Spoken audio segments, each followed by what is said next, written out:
All right, welcome back to the Real Quick with Mike Swick podcast. Today we have somebody who is for sure more crazy than me, and he's not even a fighter. He is one of the craziest guys in the world. He is a world record extreme adventurous named Ash Dykes, and he has 3 world records trekking across Mongolia, Madagascar, and the Yangtze River in China, which is 4,000 miles. It took him almost a year to trek across it.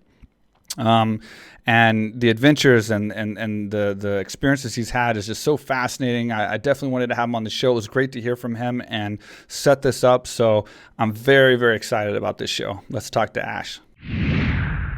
All right, Ash, welcome to the show, you wild, wild man, you. Hey, dude, how are you doing? Good. How are you? Very well, very well. Yeah, not quite as well as you being over in Thailand enjoying the sun. Here in Wales, it's rainy, it's windy, it's cold, but hey, it's all good. It makes for good training, hey. You know, it's cool because I am in a great location for COVID because I'm on an island. I'm in the place where you ventured before for vacation. A lot of people envy the fact I'm on an island. I have all these great things, but it's I am stuck on an island. So it's I miss being able to, I miss planes. I've traveled so much around the world and been to so many different places and hated flying, hated planes. But I actually miss them now, and I want to just go somewhere, home, first to America, and and see everyone, and then after that maybe a few more places. But it's so it is cool, but I am stuck on an island, So it is, Yeah. it is it's fun, but after 8 months, Have that freedom, do you? You want to. I love airports. I don't know how many times I've been in airports and I've never been bored. I'm always just raring to get back in the air. Get back to different countries. I was actually in Thailand just before we went into lockdown. So I left on Thursday when Thailand went into lockdown. I think they closed even down the beaches, I heard. Yeah, they did. I arrived back in the UK. Yeah. But I was just doing wakeboard. Obviously, if we knew each other beforehand, I would have dropped by and said hi. Yeah. You missed kind of do Muay Thai and stuff, and you missed going to the best gym in Thailand. Yeah, exactly, man. Next time. Next time. So you're in Wales right now? Wales, yeah. Yeah, North here, so, we're breaking into the winter, and it's all right. It's fine, but it is just really rainy lately. Dark, short daylight hours, but you crack on, don't you? Yeah, obviously the weather is not so great there, but what about this COVID thing? Is it sparked back up there? I heard that the UK is going into another lockdown and all that. How does that affect where you're at right now? Yeah, so Wales just come out of a 2-week lockdown about a week ago now. They called it the fire break. And only about a week ago, as Wales came out of lockdown, England went into lockdown for a month. Wow. So they've got another 3 weeks of the full lockdown. No travel, no flying, no coffee shops are open, takeaway only, in fact. So it's crazy that it's still here. It's very much present. It's not left yet. So we will see where we're at 2021. Hopefully things change and things go back to normal, but yeah. It's been 8 months so far. It's been 8 months. And how has that affected you being an extreme traveler and adventurist and all that? How is this kind of, I'm sure you had plans we we all did, going into 2020 and throughout 2020 into 2021. How has this affected you? How has this kind of restrained you from doing what you wanted to do so far in this last 8 months? Yeah, it was a little frustrating. We had all of these big ideas. I was on a bit of a roll. Yeah. Momentum was building quite nicely. But in all fairness, it's sort of gone. So I do a lot of presentations. So a lot of my time when I just finished Mission Yangtze, which was the Yangtze River journey out in China, it's normally presentations and, working with different brand deals and sponsors and, getting the presence out there, maybe working on a second book. And so I kind of finished the Yangtze journey at the right time. Mm-hmm. And once I had actually finished the Yangtze journey, I was straight out there doing an Asia tour, visiting Singapore, Korea, Myanmar, China. And so what I found is because I was constantly traveling after such a big expedition being year-long to complete, I was still super skinny, I was still slightly weak. I wasn't able to stay grounded long enough. So I see this sort of COVID as a time to, get grounded, restock, recharge, train, put some weight back on me. But 8 months is a heck of a long time. I'm ready now to I've eaten all I can. I've built my body back up. It's time to move on now. But everything's just gone online, as I'm sure you've noticed yourself. It's all pretty much just adapted, in this day and age with all this technology. Can you imagine if it was 100 years ago? Well, not even that. Yeah. But it'd be completely different, wouldn't it? It's cool that you're seeing all this stuff, because I feel like the world is going to a place where it's all going to be less traveling, more staying inside, more computers, more, video, and less actually touching and feeling the world. And so it's like it's good that and I think there's gonna be more, things get closed down in the future. I think there's gonna be not like a world war or anything, but I definitely think it's not gonna be as open as it is now. I think right now we have the most freedom we're probably ever gonna have to travel countries and do cool things. I think eventually countries are gonna start shutting down more and more, and at least certain areas, or they're gonna be overpopulated with tourists. Here in Thailand, that's been a big issue.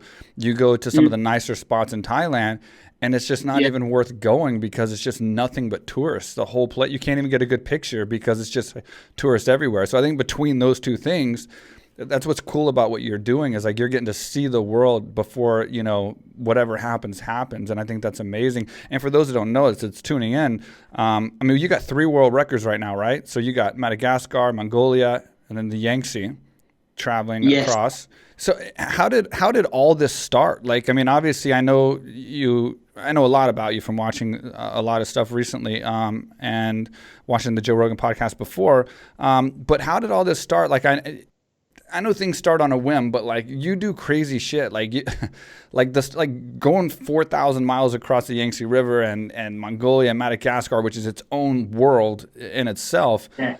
That's dangerous, man. Like, where do you get where did this start as a kid, where you're like, okay, I want to travel and do cool things, like David Attenborough, who does it a little different than you do, and then just full on like, okay, I'm going to do it by myself, or carrying a trailer, and risk my life the whole time. Like, how does all this start?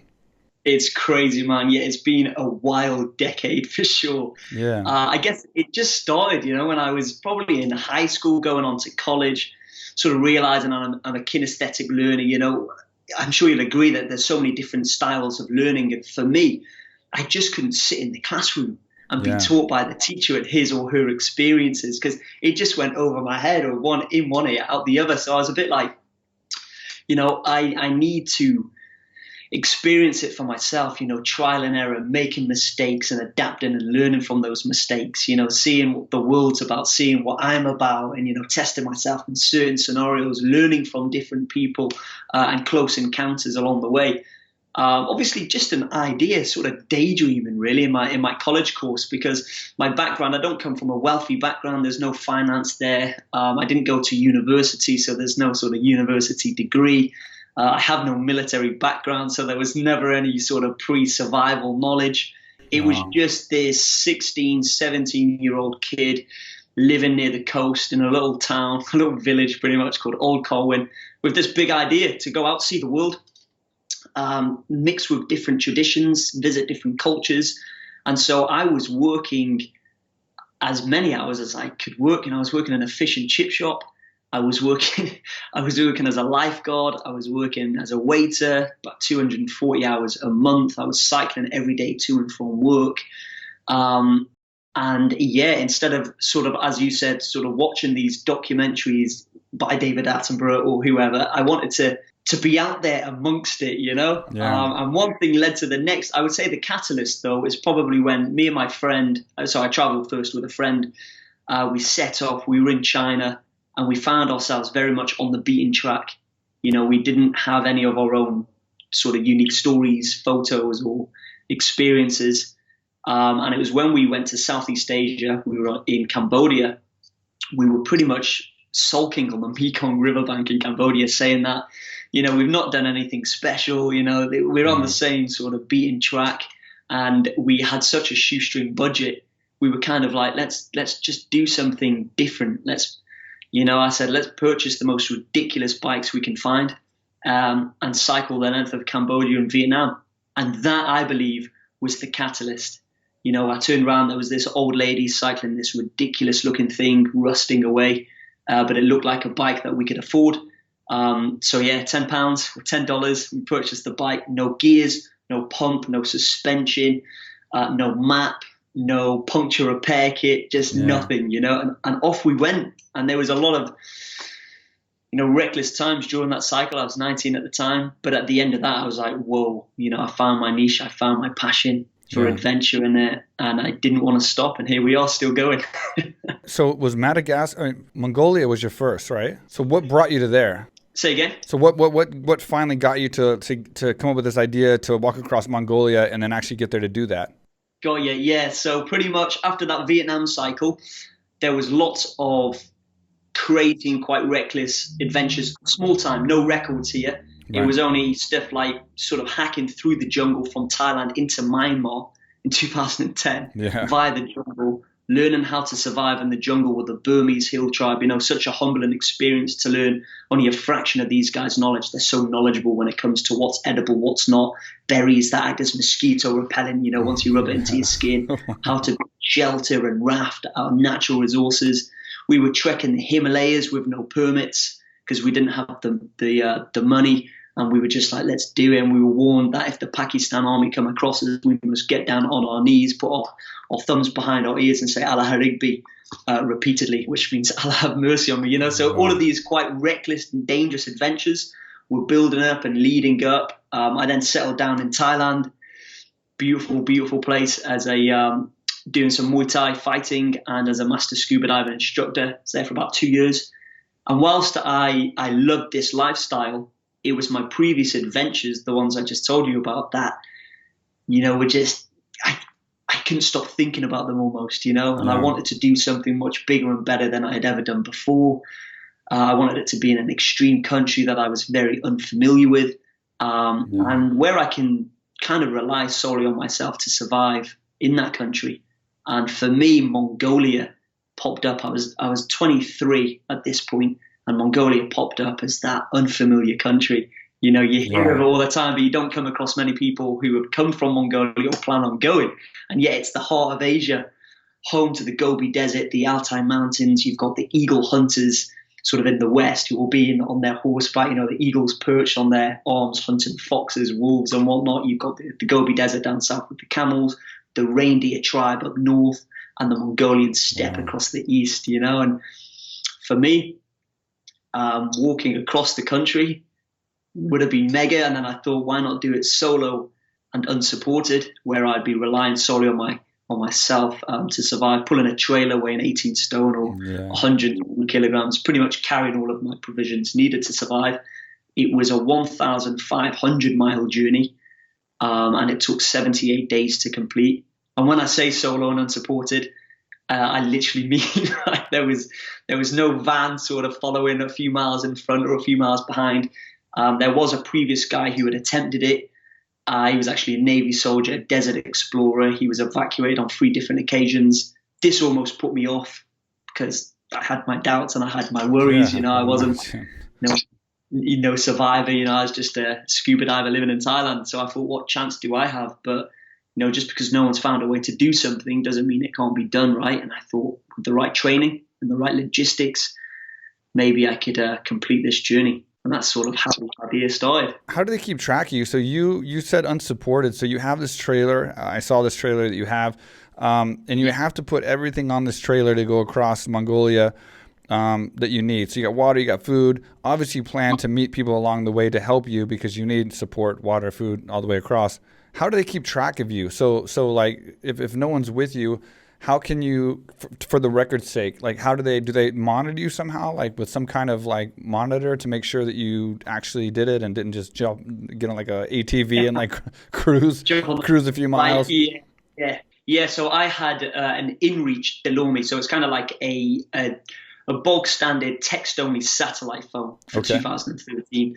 And this Delomi pretty much sends off your GPS coordinates, your altitude, your speed, your longitude and latitude every 5 minutes, 24/7 for the whole duration sort of the expedition. And that's why, especially with the Yangtze, being a 4,000-mile journey, that was 352 days. It's crazy. It was tracking me the whole time. So the Guinness Book of Record. I think it took them about a month or over a month to actually verify, because they had to go to every point and make sure that the speed was accurate. Because if I jumped on the back end of a car, lorry, bike, or whatnot, they could pick up that speed, and that's it. You're instantly disqualified. So they had to go through 5 minutes at a time, and find if there was any hiccups there. But yeah, pretty much just that satellite that just sends it straight up, and has got me covered. That's crazy, man. That's so crazy. And so you had the food. What is it that you pack for that? So did you do research on the kind of like people that you'd run into and the type of food that they would have? And then did you mark off like watering places? I saw that you had like a cup that you could drink from the water source without having to take bottles and stuff. Did you? It was a lot of research, right? You had to do a lot of work on mapping out where you can get water and meet people and get food. And there had to have been fear too of like people welcoming you and giving you food and water, being that they would have no idea you're coming, I would think. Yeah, exactly. There was a lot of fear and a lot of doubt with this expedition, because I hadn't tested myself to this extent before. Yeah. All of my previous adventures were relatively safe in terms of, cycling. You're on a road, which means there's going to be people, which means there's going to be food, going to be water. But with Mongolia, I had to strip it back to basics. I took just a map and a compass, because the actual GPS failed me along the way in terms of like villages were located differently. So I had to map everything on a map. And on this map were confirmed and unconfirmed water sources. And that was mainly consisted of wells or communities. And some wells were locked up or dry or stagnant. And so I always had to make sure I had enough water to get me through 2 wells. If 2 wells were dry, then I'd be pretty much screwed. And my only backup would have been a text only via the satellite phone that I had. And I'd need to allow at least 3 to 4 days for my agent in the capital city who lives out there to get to me if he finds me in time. Whereas if I stand on the back end of a snake, 3 or 4 days is just too long, I'm gone. So there were all of these sort of worries and concerns. There were wolves, there were snow blizzards, there were sandstorms. The trailer was so heavy because I couldn't afford a proper structure in terms of I couldn't afford a factory to put together a carbon fiber trailer, for example. So it was actually built in my family friend's back garden using mild steel, meaning on an empty load, it was 40 kilograms already, with nothing in it. I took 6 weeks worth of food, of ration packs, and I was really rationing them. I took like a big 20-liter water container. I took, as you mentioned, like a little water filtration bottle that I can scoop it up, screw on the lid, and it's got a built-in filter which gets rid of like 99.9% of contaminants and bacteria. So I didn't need to boil the water, and I didn't need to use the chlorine tablets. I had to take equipment to survive the cold temperatures of the Altai Mountains. So I was at over 3,000 meters. It was about minus 15 degrees Celsius. And I'd be in the Altai Mountains for about 3 weeks. But then I'd break out of the Altai and enter the Gobi Desert for 5 weeks. And so I'd need to prepare then for the climate of the desert, which was completely different clothing again. And I'd have no drop-off points, no depots, if you like. I would have to carry all of the winter clothing with me through the desert as well, even though I didn't need it. I was sort of relying on the locals. My faith and trust in humanity is like at the very top, because I always say the locals can either make, and you've experienced it yourself, you well traveled yourself, but the locals can either make or break an experience, can't they? And what I found is the locals have made the journey so much better. That's what I really do it for, first and foremost. The survival and the challenge is a bonus. But for me, it's meeting new people, it's discovering new cultures, and just really getting familiar with their way of life.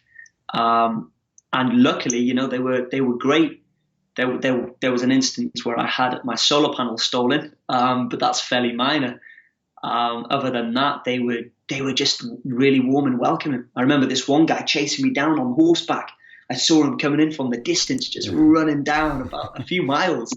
And I was like, geez, what's this about? Just this dust cloud behind the horse, and he's galloping towards me. And it's all just to give me a takeaway chai, like their tea, and wish it well on my journey. So I was like, wow, amazing. There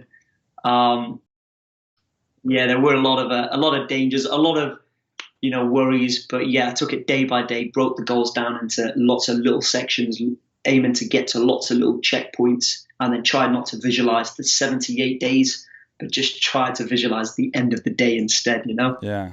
It's cool, man. Yeah, I really look forward to this podcast because, I grew up in Texas, so it's like small town Texas, and like, I had woods and stuff like that. So I grew up like exploring the woods and the rivers and the creeks and all that stuff around my house, and like watching National Geographic. So I always had big dreams, and still, obviously, it's a big part of my life traveling. And I've been so many countries, and I explored even Cambodia, and my favorite, honestly, is Indonesia. Like I've gotten lost in Indonesia for like months. Like I've spent 3 months at a time sometimes in Indonesia, like through Bali and down to Nusa Penida and all the different. I've been all over Indonesia, but nothing like what you do. Obviously, like I'm not that type of explorer. Like I still want the air condition at the end of the day. Like, and I'm not trying to like break records and do crazy stuff. But I found the same thing, like with people. I ran into so many different types of people and so many different types of places. And it's so weird because it seems like a scary thing. I've had people, the worst thing I've ever had is had people that I've ran into that's like played around with me in like a semi-serious kind of joking way, like poking, you know what I'm saying? Like amongst their friends, making fun kind of like of you, but then it comes around good. That's the worst it's been, which it could have been a lot worse, but it seems like so many people are really nice people like that you meet around the world. And I'd assume that's the same for what you've done. Yeah, it really is, man. Yeah. What I've got to ask you, what are the top 3 destinations you'd recommend in Indonesia whilst we're on that topic? Oh my God. Okay. So Nusa Penida was great. And that there's a clean beach there that's nice. It's a very famous beach to go down to. There's a lot of cool things there. It's a big, well, it's not a big, but it's a real like hard to trek island. You get motorbikes, but even on motorbikes, it's really hard to trek. But Bali itself is just an enormous island. You've been to Bali before, or? I've been for work only, so I didn't really get to explore. I was there for like 3-4 days. I need to return though. I could say Bali just because it's so big, it's so massive, and there's so many waterfalls, cliffs, beautiful sea points. I went to like the Blue Lagoon, and like I don't know exactly where that was at. That was in one of the other places, but they have Lombok. They have. I mean, there's a lot of places there, but I would say Bali. You could spend months in Bali. I mean, there's caves with waterfalls, and like it's just an unbelievable Ubud with like all the greenery with the rice fields. And I briefly went there. It so beautiful. Stunning. It looks stunning. Yeah, big time. Yeah, there's a lot of people that base themselves there, isn't there? Like I know a lot of people via Instagram who are based there during this whole pandemic. Yep. Great livable place as well, I imagine. Yeah. It's because it's like Thailand in the way. It's like Thailand, but different. Thailand, it's hard to explain the difference, but it's like another type of Phuket. It's like Phuket is like very similar but different. It's hard to explain, but Bali is a big hub for like influencers and travel vloggers and stuff like that. They base there, and it's cheap. It's very reasonable, and you can live in like these pool villas and by Canggu's the main area there where you can live by the water, and it's a real cool hub. And then you got Ubud, who's kind of like the vegan, super healthy, area where it's like everything's super healthy and super conscious of like the plastics and all this stuff. Yoga and stuff over there as well. Crazy yoga, all this stuff. So it's kind of it's a different world, man. It's a different world. But getting back to you real fast, I want to talk about, I know all your stuff is really well documented and you can look up all your stuff online, all your different places, but I'd love to talk about some of the highlights and lowlights that stick out for you in these different places. So we started talking about Mongolia first. What are some of the things that like, what are something that really stands out that was like maybe a good highlight that maybe you haven't discussed so much before? Obviously we know what you did, but as far as meeting the people or maybe lucky breaks that you caught at the right time or something, what are some of the highlights of that trip that really made that trip special to you?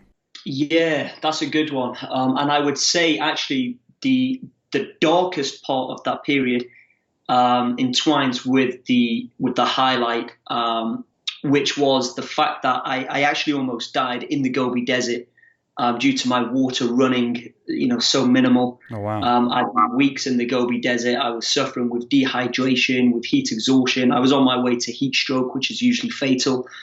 I was delirious. I was hallucinating. I could almost feel like my organs drying up. I was in a mess. I was in a bad way, and I was in complete agony as well. It was 40 plus degrees Celsius. The thin tires on my trailer were now sinking into the soft sand. So it made the trailer feel like 500 kilograms. You know, each step was just agony. There was no breeze, there was no shelter, so I had to hide underneath my trailer. And I found myself hiding in the shade for a good hour at a time. And it was at this point I realized that, you know, if I don't keep getting up and pushing on, I'm going to die out here in the Gobi Desert. I had missed the point of pickup. As I said, it would take 3 to 4 days to get to me, and then probably another 2 days to get me out. So let's say we're talking 6 days, whereas if I walk, I could get there within 4 days. And I just believed I couldn't survive more than 4 days. It was kind of like I only have 4 days. And so to get up and walk was my only option. And I've always been kind of like a big believer in sort of visualization techniques and the law of attraction. You know, I love that stuff. But at this point, I was in too much pain to visualize 4 days. 4 days felt like a whole month, you know. It was awful. So what I did is I actually broke my goals down and decided to visualize 100 meters. You know, I could see 100 meters. I thought there's no reason why I can't get out from under the trailer, strap the 4-point harness on me and walk for 100 meters. That's all I could manage before resting for no more than 5 minutes under my trailer. And by doing that, 100-meter walking and 5 minutes under my trailer, I made it to a community that I was praying, you know, that the map said that there was a, you know, fully fledged community there, which means there's water, there's people, there's shelter. And I could see it in the distance, and it definitely wasn't a mirage. You know, I could see it, and I was like, right, here we go. And it was a heck of a push, but almost like as soon as I entered the village, I was kind of collapsing. And that's where the locals came over. You know, they pointed me at where I could rest for the night. They welcomed me in. They almost just, there was no communication at all in terms of we just can't converse different languages fully. But sometimes you don't need to be able to communicate. You know, when a guy walks in and he's blistered red, you know, super skinny, pulling this sort of concrete block behind him, they just sort of knew my needs and wants, and were absolutely amazing. It took me 8 days to recover, actually, before I could push on. So that's one of the darkest times of where I almost lost my life, but the immense hospitality from the locals who potentially saved my life, and with the community being there, definitely saved my life, because if it was a glitch and that community wasn't there, I would have died quite easily. And so that's where, so that's a good question. And that's why I believe that the low light definitely goes with the highlight. Absolutely. On that one. But there were lots, you know, the beautiful sunsets, just being at the fire at night. I remember I walked over 8 days without seeing a single person. And at that point I could have panicked or like stressed out, but I thought, you know, try to enjoy this as much as possible, because it's very rare you can go to a country now, travel such a big distance for 8 days and not see a single human, you know. I was like, wow, I just need to remember this because it might never happen again. And I remember another highlight being when I was in such a quiet place in the Gobi Desert. My logistics manager had mentioned this to me beforehand, but I never knew quite what he meant. But he pretty much said there's no such thing as silence, because I said, can you imagine how quiet it's going to be in the desert? He said, there's no such thing as silence. I was like, what do you mean? You know, elaborate. And he was like, you'll see what I mean if you hit that point. I was like, right, okay. And there was one section where there were no people, there were no insects, there was no wind, there was just nothing. There were no sand dunes, it was just flat, you know. And I could hear like the faintest humming noise, like this humming sound. And I thought it was like maybe the air from my container. So I walked away from my trailer by about 100 meters. I sat down, I was holding my breath. It got me for about 10 minutes. I was there like, what is this noise? And I realized that I'm at such a point of silence that I can hear my own body functioning. You know, my own body's ticking up over, and that's what he meant, that there's no such thing as silence, because when you're at the point of silence, you hear your body. You hear everything. Yeah, which was crazy, you know. And so, a lot of different sort of varied highlights along the way for sure. Yeah, I know you probably had some like lowlights with animals stalking you, and I read about all that. Did you have any highlights from the animals? I mean, did you ever see any cool animals or make any friends or have any cool experiences? I'm sure you've seen so much wildlife on these treks. We're Yeah. still talking about Mongolia, obviously. Yeah, so with Mongolia, I did, I saw gazelle jumping in the distance through the long sort of green grass, just absolute wilderness. I saw eagles hunting. I didn't quite see the wolves in Mongolia. I did in China, but in Mongolia I didn't. I just saw the footprints and didn't even hear the howling because it was just so windy, especially in the Altai Mountains. But yeah, I've seen some immense wildlife. Especially in Madagascar as well, which I'm sure we'll get to. Yeah. In Madagascar, 80% of all plant life and wildlife is found nowhere else in the world, So that was just insane. I was walking past things daily thinking, you belong only here. You're endemic to this island. Yeah. And then, so we'll finish up with Mongolia with when you finally got to the end. And what was that? So that was your first feat, your first accomplishment record. What was that feeling like? Like that victory kind of feeling once you got to the finish line and you knew that you did it and you made it. What was going through your head? Yeah, it was special. I would say the last sort of 3-4 day build up to the end as I'm walking, I remember thinking, wow, this is creating history right now, and I need to be present in the moment and remember every minute of these next few days. And I was I think it was with all of the stress and the doubts that I said I previously had. This was an expedition that cost me no more than a few £1,000s to do. A world first. World firsts normally cost hundreds of thousands of pounds, Yeah. And this was just sort of back pocket money. Even to train for that journey, I moved back into my parents in the UK. I couldn't even afford gym membership. I had a tractor tire, I had a sledgehammer, I was building myself up ready for the demands of pulling the trailer, sort of building up all components and fitness and the durability of the body. And so whilst there was lots, and of course the mindset as well, I'd probably say it's 70% mindset and 30% physical. And so with all of that stress and drama and negativity and a lot of naysayers as well, a lot of people said that this expedition was impossible. For those last 4 days, I let all of this play in my head, and I just had this big smile whilst I had this massive overgrown beard. I had this big sort of smile on my face, yes, we're doing it, we're getting there. And so it was amazing. And I'll always remember that because that was the sort of first big expedition that I had done, especially alone. And what do you do after that? So after it's over with, you leave Mongolia, and what is your celebration, vacation kind of thing? What is the first thing you do or want to do? What is the first thing? Eat. Yeah. Ice cream or what? I went through such a period in Mongolia where I would just dream all day and all night of food, because sometimes I would only have one ration a day. Yeah. So I'd be walking 14 to 16 hours. And I would only have, what were the ration packs? I think 800 kilocalories. Wow. So I lost about 13, 14 kilograms by the end. I wasn't obviously just one ration pack every day for the whole duration, but there was a week or 2 weeks at a time where I would just have to absolutely ration. And so food was on my mind. But I was 23. Yeah, I was only 23. So whilst I was walking Mongolia, I was already planning in my mind the next journey. Right. And so whilst I came back to Mongolia, and so whilst I had different media obligations, in terms of organic, I couldn't even afford no PR either. It was just all sort of via social media, and then the news got wind of it. The BBC reached out, and I started to put plans in place for another expedition. I didn't want to be seen as that sort of one-hit wonder, comes, does something cool and disappears. I knew that it's the long haul that I'm. And I still see myself as still getting started. I still feel this is just the beginning. And so I was kind of focusing on the next big thing whilst doing lots of talks and events and sort of building myself back up, getting the weight back on, hydrating myself and getting ready and staying focused on the next big thing, as I'd say, is what I fixated on when I returned home after eating a lot of peanut butter and a lot of chicken.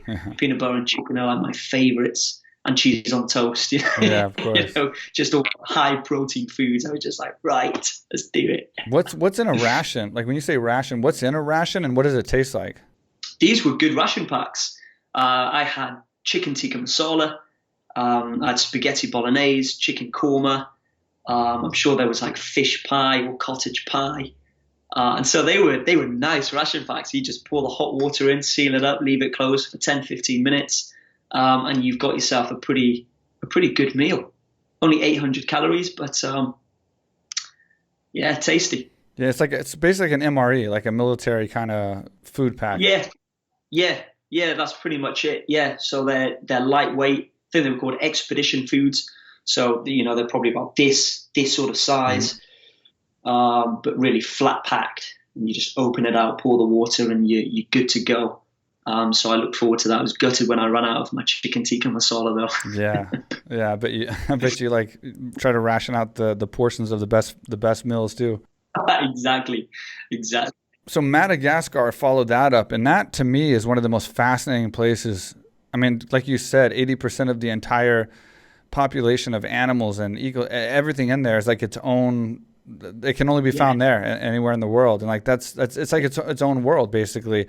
So how was that? How was going through there and making that trek and all the different things you ran into? I would assume there would be a lot of wildlife and insects and different types of terrain too, right? There's like jungle, dry jungle, wet jungle, desert, all kinds of stuff, right? That's right. Yeah, if it's not on your list as of yet, Mike, get it on your list. You would absolutely love it. And it's a big island as well. Obviously, it's dwarfed by Africa.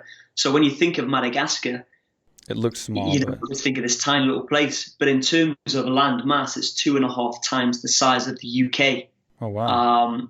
And there's 24 million people living there, and it's so diverse. As you mentioned, you've got your tropical dry forest, your rainforest, your sort of tsingy, your desert, your Rocky Mountains. And so the journey that I took was from the most southern point of Madagascar all the way to the most northern point. But Madagascar has this kind of mountain range that sits central east of the island and goes almost the entire length of the island. And so it was my mission to try to walk from the most southern point to the north via the mountainous ridge while summiting the 8 highest mountains along the way. Wow. And the mountains aren't big there, just under 3,000 meters. But often, they're covered in jungle. Yeah. So it's kind of like mixing the two terrains. So it's not technical climbing with your ropes, but it's like jungle on its own is really tough. Mountains on its own is really tough. You merge them and you find yourself sort of hiking upwards and climbing these mountains, but with a machete in hand whilst you're sort of hacking through the bush, And it was wild. To put it into perspective, it was only 100 miles longer than the Mongolia journey. So Madagascar was 1,600 miles with the route that I took, but it took almost double the duration. Instead of 78 days, it took 155 days. I always say with Madagascar, I really don't believe there was just one pleasant day's trek. There wasn't a day that went by where it was just a nice hike where I could settle down for the night and think, yeah, that was cool. I look forward to tomorrow. It was challenge after challenge. I was held up at gunpoint by the military. I had to cross crocodile-infested rivers. I almost lost my life to malaria. I managed to reach a doctor a few hours before slipping into a coma. I had leeches that I'd have to pull off, every night, probably about 6, 7, especially in the jungle up north, and flick them at my tent. I had spider bites that, became infected. I had to rely on little aloe vera plants that I could break off the end and sort of rub the aloe vera into it. I almost lost my photographer to a nighttime cyclone croc-infested river crossing, which was intense. Jeez. We were hunting, we were gathering, in the jungles again. We'd walk maybe 12 hours and we would only cover a few miles, 5 kilometers at max. And of course there was the story of the chicken that I had to carry. So it's the highest peak called Maramakocho in Madagascar. It's tradition. The locals say that in order to get to the summit, you have to carry yourself a white male chicken or cockerel. Yeah. And say that wards off the bad spirits and witches of the rainforest. So I'm all about respecting my local customs and traditions. So I got myself a little white chicken called Gertrude. I had to keep him alive. I had to feed him. I had to give him water. He became fully domesticated, pretty much like a dog. I wouldn't need to tie him up. He would follow everywhere I went. He would sleep on top of my tent. And yeah, sort of hacking through the jungle, being bit by spiders and leeches, whilst I've got a chicken sort of making their squawking noises right into my ear. And then once we reached the top, we set him free on the peak of Maramakocho. You set your favorite ration free? Exactly. Yeah, I had your favorite food. Yeah, and it could have been. And I thought, I can, because there was that bond. It was 2.5 weeks. I was like, it's a chicken. This is crazy. Yeah. I was like, but we've got to bring him back down from the mountain. But I had a Malagasy guide, and he said that if I was to bring him down off the mountains, I'd be introducing the bad witches into the next community, which is taboo, and they'd be all pretty pissed at me. So I thought, okay, we'll leave him up here. What are some of the, like when you said you had to hunt and kind of scavenge your way through there? Like, what are some of the things that you actually had to hunt and you were able to actually kill and eat through the Madagascar trip? So the most common were kind of like little rodents that would burrow underneath the trees, kind of like little tenrecs. I remember the first time I saw my guide, who was a proper bushman, really. I was learning a lot of survival from him. And he just saw this hole, under the tree, and he instantly stuck his hand without even looking, without even knowing what's in there. And there's snakes in Madagascar, and he just stuck his hand and he pulls out this kind of like a squirrel in a way, and he just breaks its neck, puts it in the rucksack, and he's like, we've got some protein for later. But a lot of it was gathering, so we would rely on mangoes, coconut, cane. A lot of different fruits and veg. We come across sort of wild chili as well that we could include into our meals at night. I love chili. I guess you love your spicy food being out there in Thailand. I really don't, but everybody else does. Yeah, I can't have spicy food for my stomach. It's too sensitive. But yeah, it's very popular here. Yeah, yeah. Oh, I miss the Thai food, man. And so that's kind of what we were gathering along the way, really. So obviously that's where you got malaria. That's where you had not one, pleasant day where it was just like an easy day for you. What is it that kept you going? Like, especially when you had the malaria, you had to go take care of that. What made you come back and finish that trek? Yeah, that was hard, especially with the malaria. I remember my family being on the phone saying, what you're doing, you're not suffering from the flu or a cold. This is the biggest killer in human history as far as diseases go. You need to get yourself home, recover here, and try again a different year. Yeah. But I kind of knew I was in safe hands. Unfortunately, the doctors out there deal with malaria every day. And so they'd be better suited to deal with malaria out in Madagascar than if I was to bring it back to the UK. And as long as I could, because I think within a week, again, I lost about 13 kilograms because of the anti-malarial medication. But I knew if I could build up my body again, build up my mindset, 'cause my mindset went all dark and negative as well. I thought once you get malaria, you've got it for life. And I tried to look at it in a positive way in sort of, unfortunately, I got malaria, but fortunately, it was the deadliest strain. You've got 4 different strains. 3 lower strains of malaria can remain dormant in your system. Right. But the deadliest strain, it usually kills you within 24 hours. But if you catch it in time, it's eradicated out of your system fully. Oh, wow. And so I was able to last 5 days. I was actually walking with malaria. And that was because I was taking my anti-malarial pills, but because I'd eaten a rotten eel in a community that was suffering with the bubonic plague, they said, stay in your tent, we'll cook your food, and we'll bring it to you. And they brought it to me, and it was eel, and it smelled a little bit off, a little bit dodgy, but me and my guide were hungry. We ate this eel, and, for the next few days we were vomiting and we were suffering with diarrhea. So those anti-malarial pills that I was taking to prevent malaria, they were going in one way, pretty much out the other. So I didn't have my full protection, but enough to enable me to survive 5 days and not 24 hours. Right. So it was all crazy how it worked out, really, except that was in the jungles up north. I'm weeks away from anywhere, and I would have died. But saying that, I was only 1 month into the 5-month journey, and I realized, I think it comes in the mental training beforehand. A lot of people see how you physically train, but they always ask, how do you mentally prepare?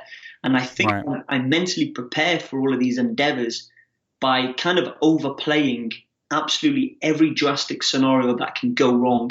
And I maximize on that drastic scenario.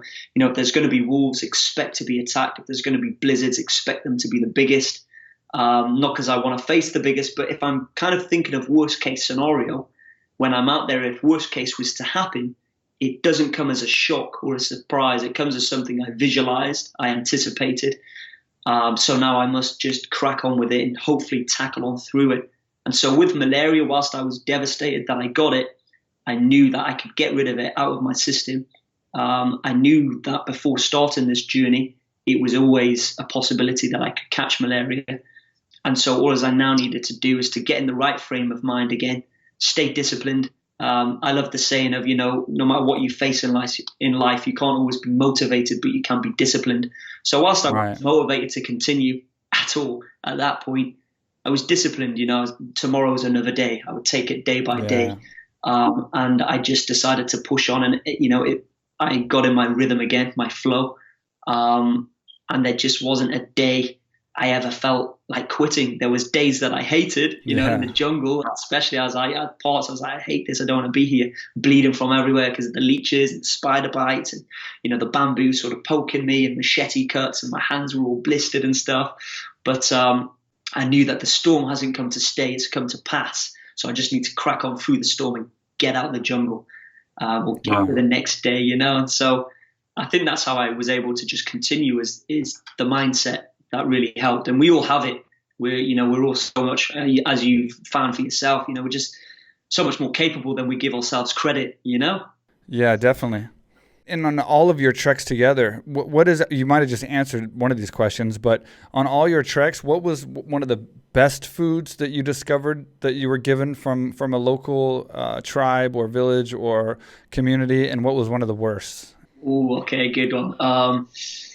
Like what surprised you that was like actually really good, and you were just like, wow, this is actually really good, And then which one was, which may have been ill, but which one was the one where you're just like, oh, and you had to try to like look like you enjoyed it? Yeah, okay. So I'm gonna go with, I'll say in China I had so many amazing dishes, like different, curries and whatnot. But I won't mention. I'll go for a little bit of a wacky one. So this wasn't my favorite, but this is one that was surprisingly nice. Mm-hmm. And it was actually pig's liver. Oh, wow. So they had this pig's liver, and you marinate it in vodka or whiskey and chili, and you actually find the little hole and you blow the liver up. I'll be posting it tonight actually on my Instagram. I've got that one set up. And so you blow it up, you cook it, and it's all, there's blood everywhere, and it's like the vapors go back into your eyes, and I'm like, this can't taste nice. But after that, you cook it, and it tastes so damn good. And they mix it with rice or with noodles, and it's proper spicy. The texture's great, and I just wasn't expecting that, And one of the gruesome ones I've tried was maybe again in China, which was like a pasha worm. And it's kind of this little centipede almost thing, and it burrows in the Yangtze riverbank, hides under rocks, and so you've got to search for it. And it's just this ugly looking creature, this horrible but big fat insect, and you have to take its head out, pull its guts out, pop it in your mouth, and you can eat it raw. They cook it. It's a delicacy in Panchihua, but they do eat it raw as well. And I remember eating it, and one of the locals said to me, make sure you don't swallow it until you've fully chewed it, because if it's still alive, it's got so many legs, it'll get stuck on your throat and it'll start crawling back up your throat. I was like, oh my God. So I was chewing and made sure that it definitely was not wriggling no more. And that was maybe one of the most, there's been a lot of things that I've eaten that are pretty filthy, but maybe that ranks as the most disgusting, And for those of you that want to watch this stuff on YouTube, both of the things you just listed, you can actually see. I saw, and I didn't know what you were doing when I saw you do it. It was on one of the trailers maybe, but I saw this big bloody thing and it had a hole in it, and you put your mouth like right to the hole, and then like I didn't know what you were doing, but it looked so gross at that point. Yeah. Funny that turned out to be one of the best tasting things. And then the worm. I remember you were talking. I don't know what video I saw, but you had the worm in your mouth, and you had eaten a cooked one, but you'd also, this one was raw, and you were describing the taste, and you're like, once you get past the yellow pus and the moving legs, and it was so gross when you were describing and eating it. I was like, oh my God. It sort of pops in your mouth, and you're like, oh, geez, I got to swallow that. So crazy. Grim. What about yourself? What's the worst you've eaten? Have you eaten like pretty disgusting? I'm not really like Anthony Bourdain. I don't really like experiment too much with food. I'm really picky. Yeah, I don't get too crazy with it. The craziest thing I think you would think that I had was here in Thailand. They have like the Chinese festivals and stuff, and they have like the bugs. Yeah. And I wouldn't eat like the way you had like the grubs, the chewy ones, but I have had Yes. like the grasshoppers and stuff that were like cooked, and it was like what you said on the worms. It was just like basically just crispy. It's Crunchy. cooked with Yeah, soy. yeah, Yeah, it's cooked with soy, so it just tasted like soy, crunchy. You couldn't tell it was a bug, basically. But yeah. looking at it, that'd be the craziest. Oh yeah, man, it can get pretty disgusting, can't it? To be fair. For you, I can imagine because you don't have a. I mean, that's the thing about would scare me the most on your thing, aside from obviously just something else happening, an accident or something, but just having to eat whatever you come across because you don't have a choice. It's not like you can refuse food once you finally get to a destination and that's your Yeah, destination of food and nourishment. Like you have to pretty much find something to eat there and eat it. And so like that's what would scare me the most, I think. yeah, yeah. You sort of you just eat what you're given, pretty much. Yeah. Yeah, it's crazy. And there's been some wacky dishes that have been brought to the table that I've been forced to eat due to lost calories. All right, guys, I got to thank our sponsors really fast. And our first is Manscaped, the official trimmer of the UFC and now the official trimmer of the Real Quick with Mike Swick podcast and myself. The best below-the-waist men's grooming product on the market, Manscaped offers precision-engineered tools for your family jewels. And now you can save 20% at manscaped.com, manscaped.com by entering code QUICK at checkout. You get 20% off and free shipping. And you support the podcast because if you use code QUICK, it lets them know that I sent you. So you support the podcast, you get the best groomer, everybo's happy. And as always, this podcast is brought to you by AKA Thailand, the world's premier luxury training resort in Phuket, Thailand. You can go to akathailand.com for all the information. Save 30% right now by going on and booking online any group class. If you have any questions, you can email info@akathailand.com. And if you're not familiar with AKA Thailand, here's our commercial. What's up, everybody? I am here in Thailand. This is the first time I've ever been here. Been dying to come here for years. Mike Swick, he's one of the big reasons he's been trying to pull me down here. What he built down here, AKA Thailand, is incredible. There's people here from all over the world.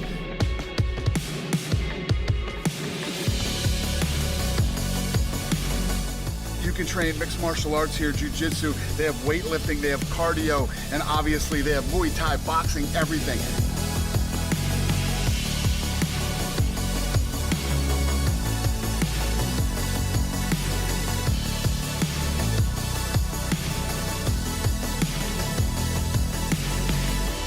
I'm telling you guys, I know everybody wants to go to Thailand because Thailand's so cool, but you can't come to Thailand without coming to AKA Thailand. Come on.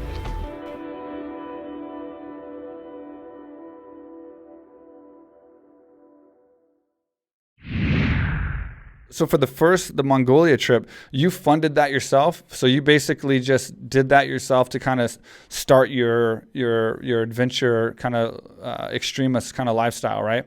Yeah, I kind of just went out there. It was actually a production company that jumped on board last minute to give it the green light, and they just wanted the footage, to try to create something of it. But a lot of that was from the back pocket. Yeah, selling my scuba diving equipment, out in Thailand, my BCD, my regulators, and I came straight back to the UK, and I was just not spending at all. As I mentioned, no gym membership because I needed the last remaining funds to go towards the Mongolia journey. And so, they've all been, apart from China, Madagascar was a bit better. They've all been, ridiculously low budget, really low budget. Like even the Vietnam days, I think we were spending 30, 40 pence a day.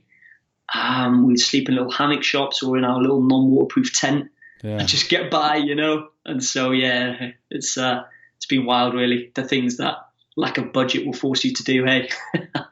So what was the difference when so you got the Mongolia, you obviously accomplished that. So that probably helped you out getting to Madagascar and you got a little bit more things provided, sponsors, whatever else. And then finally the Yangtze. How did your as far as a business model and help for you to finance these things and publicity and stuff, how did that evolve from Mongolia to the Yangtze? Yeah, so after Mongolia, there was a jump, but not a really big jump. There was still a little bit of struggle with Madagascar because you're sort of still speaking to these sponsors, and even though you've got the proof of all of the previous adventures and now one record to your name, they still do look at the social media and how big your brand is, which is understandable. They want to get their product out to as many viewers as possible. And so it was cool. It was kind of like I was all 100% sort of adventure. But since the Mongolia journey, and probably just before, I've become more business savvy. It is 50% adventure and it is 50% business. Right. With the bills to pay and whatnot. Yep. I'm seeing how I can continue to live my passion. And so that's what I'm doing. I'm kind of turning my passion into a career, but I need to monetize that somehow, is what I was thinking after Mongolia. So whilst it was tricky between Mongolia and Madagascar, I just stayed on the grind. I was just being rejected. And, I get quite dogged, I'm just like, that's fine. There's 7 billion out there, 7 billion plus people, there's lots of companies. And I found that what my angle was. So before Mongolia, it was just adventure for adventure's sake. But whilst I've taken on those adventures, I very much found that the environmental aspect, was pulling on my heart. I would see damaged jungles whilst I was, hacking from Thailand to Myanmar. I would see the oceans when scuba diving and how ruined they were. Coke bottles floating as you're completely out at sea. And I thought if there's a way that I can not just do it for adventure's sake, because I didn't want it to be about one man and his mission. I wanted to look at the bigger picture and help out where I can, raise funds if possible, create awareness where I can as well. And so with Mongolia, for example, I partnered up with the Red Cross and helped raise funds and was raising awareness on climate change and the effects that has on the nomadic way of life. So the winters are so harsh now that the nomads are forced to give up their way of life, move to the capital city in order to find work. And there's now a gur, like the tents that they live in, the yurts or the gurs. There's a gur district lying around the capital city. And it gets to like minus 30, minus 40 degrees Celsius in Ulaanbaatar, and they burn what they can. So a lot of it's dirty coal and a lot of it's plastic. So there's this big smog that lies over the capital city, and there's a lot of newborns dying after a few days due to suffocation, because of air pollution. And so the doctor just says, evacuate the city. That's all the advice he can give. And there's a lot of people that don't know about this. So I put a lot of focus on the Red Cross who help with that and on raising awareness on the damage, firsthand. What it has on the nomads. So I continued that with Madagascar then and with the Yangtze journey. And in turn, that also, it made it the main bonus. It wasn't necessarily about the record anymore. The record was almost for the building the name and bringing the media on board and then indirectly shining the light on, the conservation, the real unsung heroes is what I call them. And then brands, I found that brands naturally started to pick up more because they also wanted to associate their name with a good cause. And so that's how I kind of saw it. And then, of course, there was more story context for the books. And it just started to build and build naturally and organically like that, because I wasn't really looking at someone who had done this before in a career and be like, I want that sort of lifestyle or that sort of career. I just went out there, and it was kind of my lack of budget but sense of adventure that drifted me onto this path. And then realizing that maybe there's a way I can turn this into my career and actually earn money. And then maybe there's a way that I can, do good and inspire and look at the bigger picture. And so it was amazing how many different angles, like even after the malaria that I got in Madagascar, I became ambassador for Malaria No More UK, who was supported by David Beckham and Sir Andy Murray. And I was able to speak in Parliament, address the UK government. And that was with Annie Lennox. And effectively what we were trying to do is to share real life stories, not only of having it, but seeing the lives damaged by malaria, by this disease. And we were trying to get a 20% increase into the global fund. And if successful, as a group, which we were, the budget would jump to 1.2 billion, which would go to help saving 8 million cases and lives from malaria within the next 5 years. And that for me was just, that makes the record seem tiny. If I could take a hit from malaria to just do that again, I probably would, So it was amazing seeing what these adventures bring that I never planned, but how I can turn a negative to a positive. I feel I can give back and do better. And so, that's the sort of, and then Mission Yangtze was on a bigger scale. And I had 2 world records to my name. So people were a little bit more interested now. The social media would be growing, the talks, the presentations, the books would be selling. And so there was interest there. But we're still going, we're still getting started. There's a lot to do, but it's exciting, very exciting. With the Yangtze, you had the National Geographic come on board, and I want to see this, but I'm in Thailand. We don't get the channel, and I gotta find a way to get it. But it's still going to be replayed over, right? Like they're still going to replay this documentary they did with you going across the Yangtze, which is 4,000-mile trek. Yeah, it will be replayed. And so that's a 2-part episode. It went live on the 20th of October. The second one, 27th of October, but it will now be on, in the circulation system. It will then be going on to Disney Plus. Eventually, we're working to get it out in the UK and the US as well. And that, again, opens up options to be collaborating with Nat Geo even more so in the future. So, that's exciting. What's cool, I would think they would definitely be able to help you find things to do in the future, like new treks, new places to go, maybe propose ideas to you. They're like, hey, we got this crazy guy that's going to he'll do anything. He'll trek anywhere. You would think a team like National Geographic that's covered the world as much as they have, there'll be a good person to have on your side, a good I guess, network or team or company or whatever you want to call them on your side to help you in the future for sure. So that was definitely a big step, I think. Big time. Yeah, it is exciting. And right now I have so many different ideas, and it's a case of I've got a much stronger team now as well. So it's a case of working closely with that team with these different ideas, pitching it to these channels, because we want to hit the larger audience now. We want to go global, share these stories with as many people as possible. It's not just stories of adventure, but as I say, stories of the environment and culture and tradition. And, we want to partner with the big channels now. So that's sort of where we're at. And fingers crossed, we just keep building from there. So exciting ideas that, I can't wait to move forward with if and when all of this madness clears, and is in the past where it belongs. Yeah, and obviously it's covered a lot in this documentary, which a lot of people are going to be able to see that haven't seen it already. But what were some of the main differences of Mongolia, Madagascar, and then finally the Yangtze when you took on this 4,000-mile, river trek across China? What were some of the big differences that you experienced for that one, and how was that different aside from being way longer and almost a year, which I can't even imagine trekking for a year. That's so mind-blowing to me. But what were some of the main differences? Yeah, I would say the main difference, the one that really stands out is how tough the logistics were to plan. I mean, with Madagascar, it's not so hard to get a visa. With Mongolia, it's a little bit harder. But again, if you know the right people, you can get the right visa and, you get granted permission to trek through the country. With China, there was no quick route. You can't slide money under the table. There's nothing like that. It's really by the books, and that seemed to be the hardest thing. This journey took over 2 years to plan. I had to partner up with the various different governments of each of the provinces that I'd be trekking through. I had to have the authorities on my side.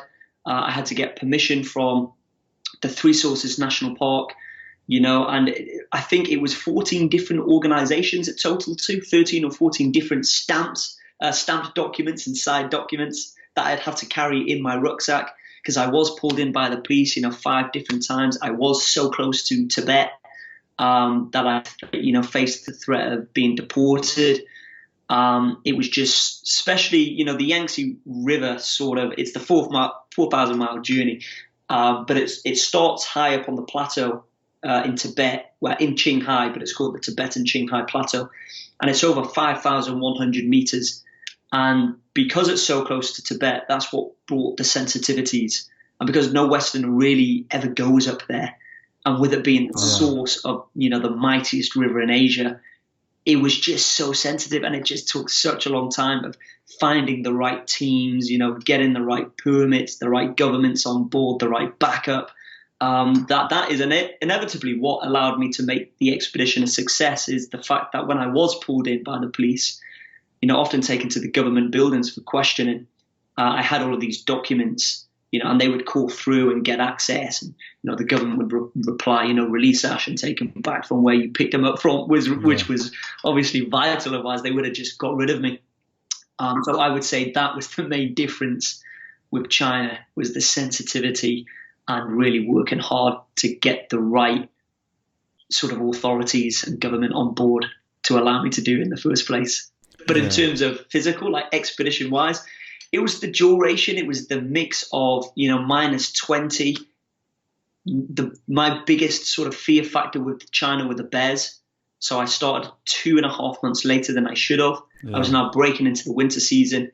I was facing -20, but, it does drop to -40. I was high up in the mountains facing snow blizzards. There were wolves out there. The bears were now coming off the mountain peaks, and they were looking for food before they go into torpor, which is kind of like hibernation. And we were walking food. We were walking calories for the bears, and I felt so vulnerable out there. If a bear sees me, if it wants me, it will take me. You can't outrun a bear. You can't. Yeah, exactly. They are like the ultimate predator, really, aren't they? And even if they get you, you're not doing anything, are you? You can't do anything. Were you trained on anything? Like, were you trained on anything as far as like stopping and don't move, and like anything on like protecting yourself from these wolves and bears before you went? Did you take any kind of like special classes or? No classes, but what I would do is try to learn as much as I could from the locals, and try to get their advice of what they do. And a lot of them seem to have no answer to, of what happens when a bear gets to you. They all kind of said the same thing, like you're screwed. But they did have an answer for keeping them at bay. And that was a case of making yourself loud. What they said is, the majority of bear attacks come from when sort of they're working out up in the Tibetan plateau, and they'll approach a bear over the top of a mountain or behind a tree. And, it'll be a surprise, and the bear will just freak out. It'll be that sort of shock, and it'll just attack you. So it'll be in defense, really.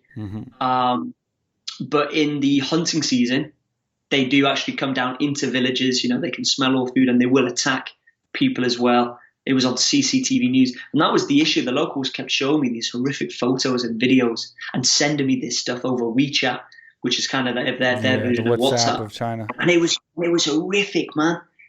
I had to say, stop sending me this. It was bears like, I won't explain because it's quite extreme, but I remember deleting these videos. I remember picking up my pace and just trying to get off the mountains as quick as possible, because they were right. I shouldn't have been there in that season.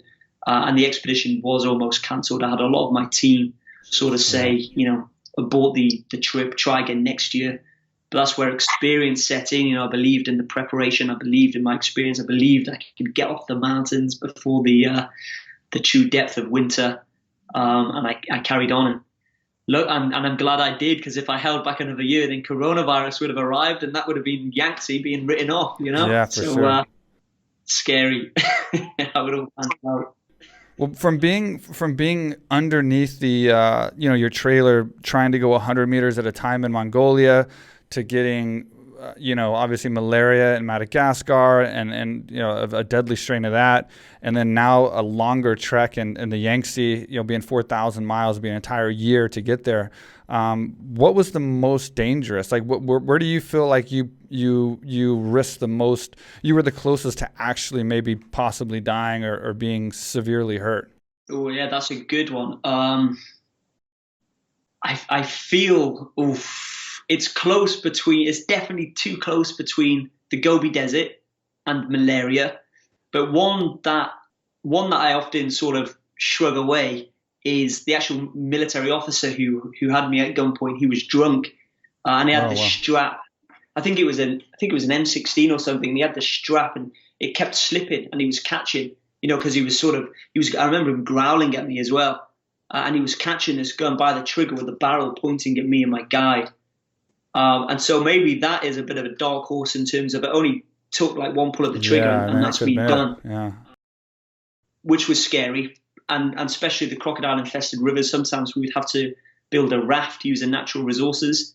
It took us like 3-4 hours to build, and we didn't see any crocs, but we were warned time and time again by the locals, and the rivers were all muddy, so you don't know what's lurking beneath, and we wouldn't want to risk it, so we would just drift over by raft and hope that it didn't collapse halfway across. So there was that as well. But yeah, again, the bears, the wolves I didn't feel so much threatened by, but there was this one funny time where, well, I say funny, more shocking, but we come across these Tibetan locals, and they're trying to tell me and my videographer Kyle something. We didn't speak Tibetan, we didn't know what they were saying, but we filmed it all, we captured it all on footage, and we didn't know what they were saying. We just kind of waved, said, thank you, bye, and we carried on walking. For the next 2 days, we were stalked by a pack of wolves. We just hear them howling, and we could see them in the distance, and they always maintained a close proximity from ourselves. And we were like, ooh, this is a little bit dodgy. They normally cover a much further pace than we do, but they're on our tail and keeping that distance too.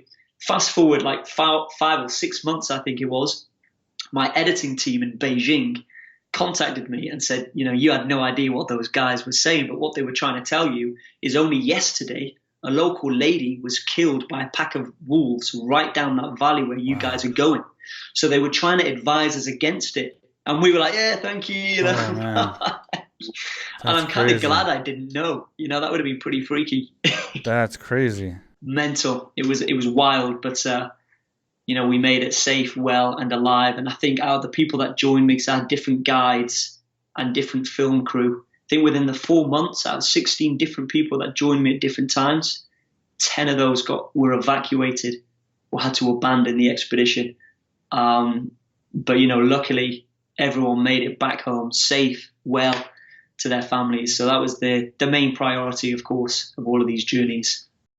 Yeah, that definitely. And a two-part question here, but going through all these journeys and all these crazy adventures and close calls and stuff like that, what do you think is the one thing, the one factor that you have that got you through this? Like, what was the most important thing that you think you have that got you through these things and was able to cause that success for you to get through these treks?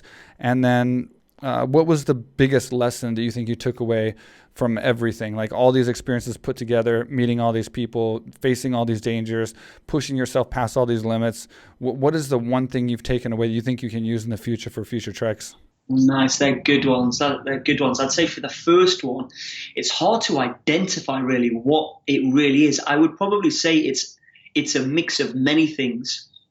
I could say it's definitely the mindset and that sort of determination to just keep going. But then, that mindset wouldn't be the same if it wasn't for the physical training and the preparation that helped not only train me physically, but also train me mentally. And my body wouldn't be able to maybe cope with malaria the way it did, or with lack of water for such a long time, if it wasn't for the diet and the nutrition. So I was paying close attention to detail on many things rather than focusing in on one thing. So if I focused in on the mindset, but yet my physical body doesn't have the capabilities to, pursue and keep going, then that sort of scrambles it. If I focus so much on the physical side, but didn't have that mindset or didn't have the nutrition or the health to allow my body to just keep pushing, then that would put it to scrambles too. So I would say it was probably a bunch of different things, being mindset, being the nutrition, being the sort of physical training that I did. But yeah, with me saying like discipline. Say again? Like discipline, kind of just making all these things factor together. Yeah, for sure. And then you come into the later expedition, especially with Madagascar and Mission Yangtze, then experience has a huge part to play. Mission Yangtze was my first journey, and I had my team on the phone saying, stop now and try again another year. If that was my first trip, I would have listened to them, because I would have been like, right there, right, I'm wrong. And maybe I should do that. But experience played a huge part, and I knew that I'd been in this scenario many times before on different journeys, and I persevered. Right. So now I just must keep going again. So that's a great question. And my answer would be probably many different things that I focused on, being mind, body, nutrition, and just discipline. Maybe stubbornness as well. Yeah, it's got to be Maybe a little bit of that. A little bit of luck. Maybe even a little bit. I don't like to say luck because I believe in the preparation, but maybe there's a little bit of that as well. But yeah, it's that whole doggedness of, I don't want to come back short and have people tap me on the back and say, oh, you tried your best. Yeah, I didn't want that. Yeah. I'm a man of my word. I set out to do something, no matter what the odds are, I will try to achieve. Yeah. And in regards to your second question was, what did you take from these adventures, like combined? Like what do you think that you've learned the most and gained the most from all of this combined that you're going to take moving forward? Probably mental, but just what do you think is the biggest thing you've taken away from what you've accomplished and how you've accomplished it and what you've faced and what you've overcome to take you stronger or make you stronger and let you go deeper and further in the future? Yeah, that's a good one. I think it's probably the realization. I think I said this at the beginning, but it's probably the realization of knowing, and that's not just for myself, it's for the audience listening as well. But it's almost knowing that you're far more capable than you give yourself credit for. And so if I look back, for example, when I was 19, when I first cycled Vietnam, and when I had these different ideas, and when Mongolia popped to mind with all of the fear, with all of the doubts, there was one point where I almost quit on Mongolia before I'd even got to the start line, because I was listening to the naysayers, and I was listening to the fact that I'm not experienced. And sometimes you need to listen to that, but other times you need to realize that everything seems impossible to begin with, but there's always a way to get mentally and physically ready for something. If I didn't know how to overcome certain scenarios before I'm in Mongolia, learn, research. And so I would say that, yeah, we are far more capable than we give ourselves credit for. Someone once asked me as well, like, if I could go back and whisper to my 19-year-old self a piece of advice, what would it be? And my answer was that I wouldn't. It would be a case of, you're about to do crazy stuff. You need all that experience. And yeah, exactly that. You're about to do crazy stuff that will lead you to live the life that you're passionate about and that you really love. You will make mistakes, but I'm not going to interfere. Those mistakes are needed to gain that experience. And so I would choose not to give my 19-year-old self advice. But then looking back now, it would be that, yeah, we are all so much more capable.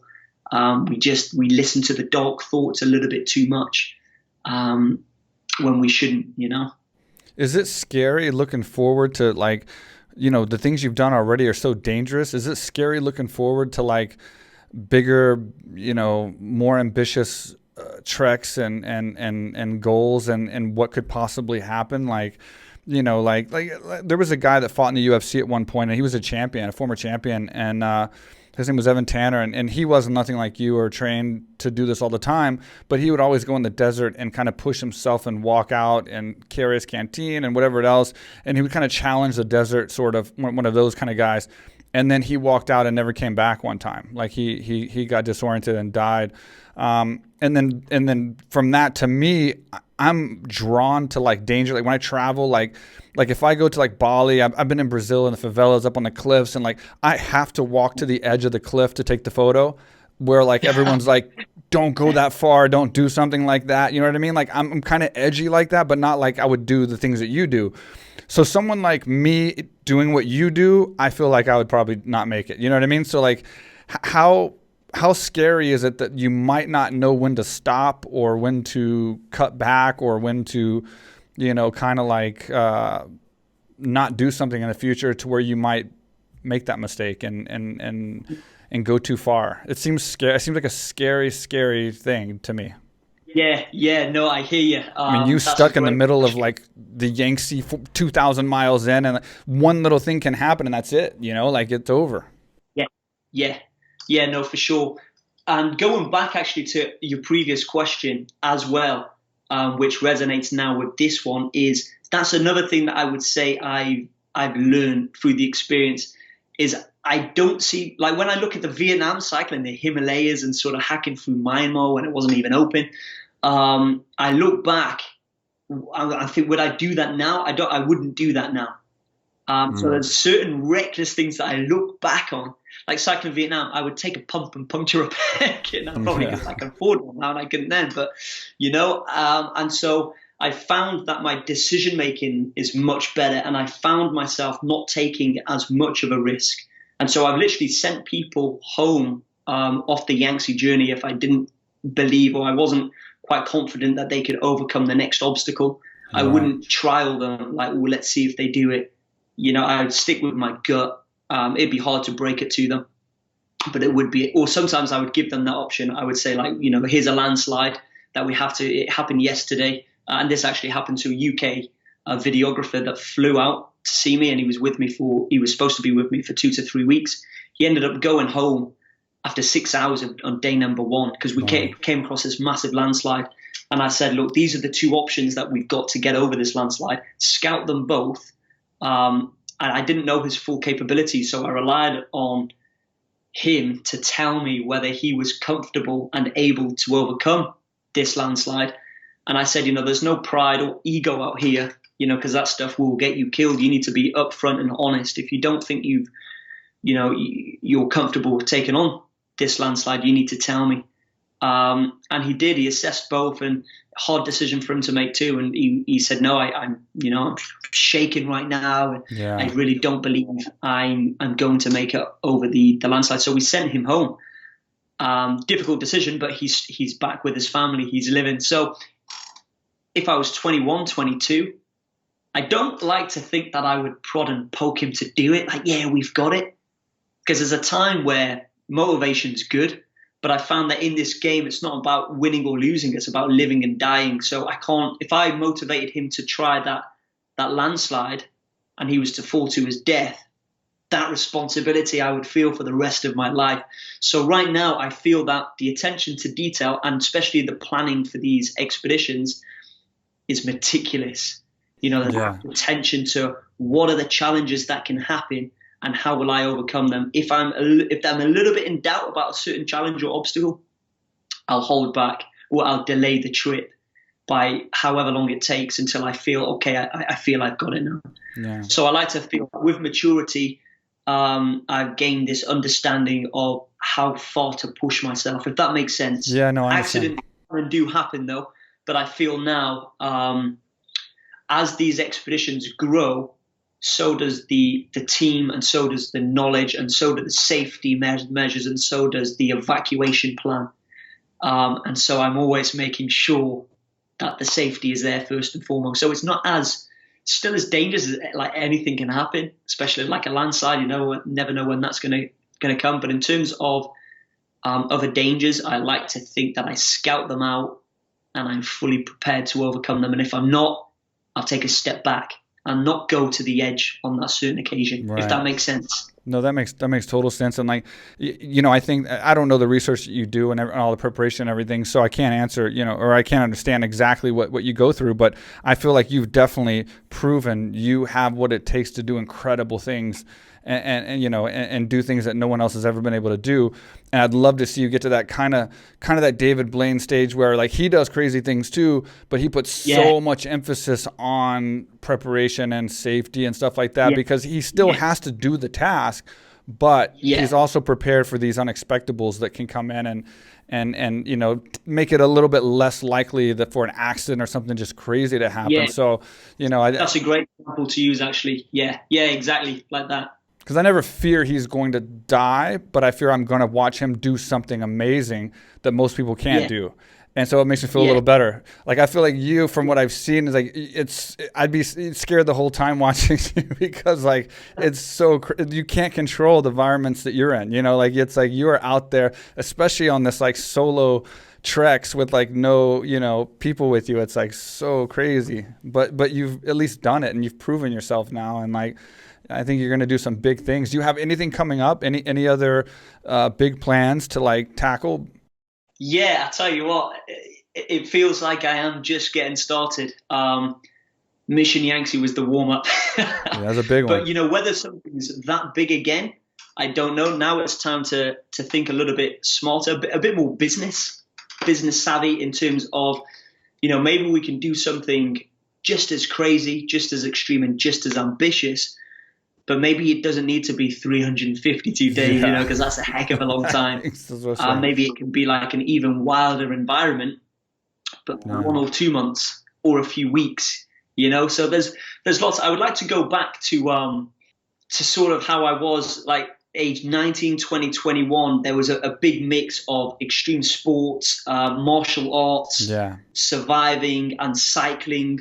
So now what I found, I kind of slipped into the hiking category, which sounds crazy for me to say right now, but, you know, walking I find really boring.